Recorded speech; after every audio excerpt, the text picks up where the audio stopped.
आखिर घर की जिम्मेदारी क्या होती है? क्या सिर्फ पैसा कमाना ही जिम्मेदारी है?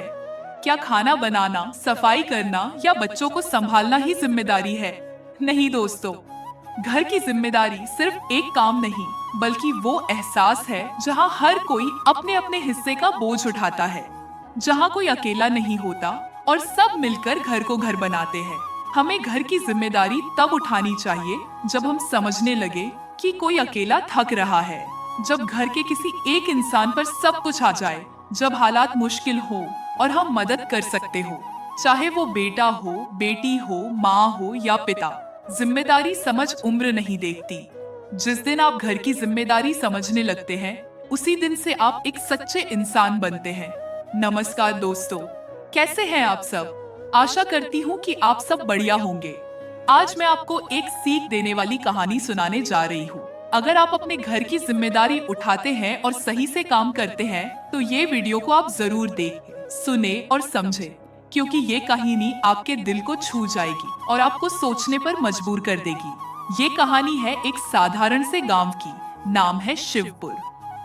वही गांव की एक छोटी सी झोपड़ी में रहता था हरिराम अपने परिवार के साथ। हरिराम एक मेहनती किसान था। सुबह सूरज उगने से पहले खेत चला जाता और रात को थका मांदा लौटता।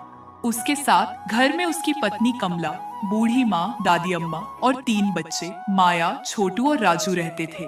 कमला घर संभालती, बच्चे पढ़ाई में लगे रहते और दादी अम्मा, अब वो ज्यादा कुछ कर नहीं पाती थी, लेकिन आशीर्वाद जरूर देती थी। सब कुछ ठीक ही चल रहा था, मगर वक्त कभी एक जैसा नहीं रहता।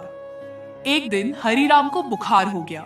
पहले तो सबने सोचा मामूली बात है, मगर बुखार कम होने का नाम ही नहीं ले रहा था। 4 दिन बीत गए। 5वां दिन आया तो कमला डर गई। गांव के वैद्य को बुलाया गया। वैद्य ने नब्ज देखी, दवाई दी, मगर साथ ही कहा, हरिराम को अब आराम चाहिए, ज्यादा काम करेगा तो हालत बिगड़ जाएगी।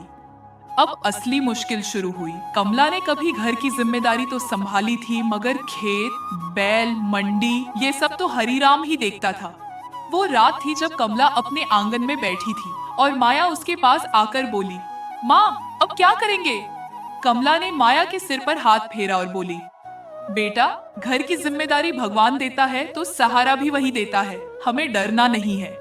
अगले दिन से कमला ने खेतों की ओर रुख किया। पहले तो गांव वाले हंसे। एक औरत खेत जोतने जा रही थी, मगर कमला को लोगों की बातें नहीं सुननी थी। उसे अपने बच्चों का पेट भरना था। वो बैल को ले गई, हल उठाया और धीरे धीरे काम सीखने लगी। पहले दिन कीचड़ में फिसली, दूसरा दिन हाथ छिल गए, तीसरे दिन तो थक कर वहीं खाट पर गिर पड़ी। लेकिन चौथे दिन माया ने माँ से कहा, माँ मैं भी चलूंगी आपके साथ, स्कूल के बाद मदद करूंगी। कमला मुस्कुराई, बोली, बिल्कुल बेटा। धीरे धीरे माया भी काम सीखने लगी। छोटू और राजू भी छुट्टी के बाद खेत में आ जाते। दादी अम्मा बैठकर सबके लिए चटनी और रोटी तैयार करती। अब वो घर नहीं था, वो एक टीम बन चुकी थी। कुछ महीने बीते। अब कमला गांव की मिसाल बन चुकी थी। उसके खेत लहलहाने लगे। मंडी में उसकी उपज की मांग बढ़ गई और सबसे बड़ी बात, उसके बच्चों को समझ आ गया था कि घर की जिम्मेदारी किसे कहते हैं। एक दिन गांव का सरपंच उनके घर आया। उसने कहा, कमला तुमने तो कमाल कर दिया, औरत होकर खेती संभाली, बच्चों को पढ़ाया, घर चलाया। कमला ने सिर झुकाया और मुस्कुराकर बोली, सरपंच जी, घर कोई एक आदमी नहीं चलाता, घर चलता है जब सब मिलकर जिम्मेदारी निभाते हैं।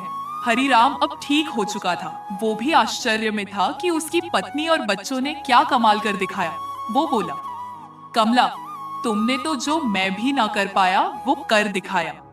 कमला ने बस इतना कहा, मैंने वही किया जो एक पत्नी, एक माँ और एक बेटी को करना चाहिए। जिम्मेदारी से पीछे नहीं हटना चाहिए।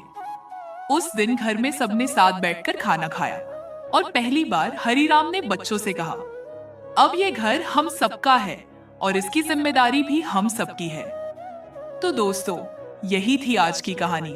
अगर आपके घर में भी कोई एक इंसान सब कुछ कर रहा है, तो जरा सोचिए, क्या आप उसकी मदद कर सकते हैं? क्या आप घर की जिम्मेदारी में थोड़ा हाथ बटा सकते हैं? याद रखिए, घर की जिम्मेदारी कोई बोझ नहीं होती, वो तो एक मौका होता है मजबूत बनने का, अपनों का सहारा बनने का और खुद पर गर्व करने का। अगर आपको ये कहानी पसंद आई हो तो इसे अपने दोस्तों और परिवार के साथ जरूर शेयर करें। मिलते हैं अगली कहानी में। तब तक ध्यान रखिए और जिम्मेदारी निभाइए।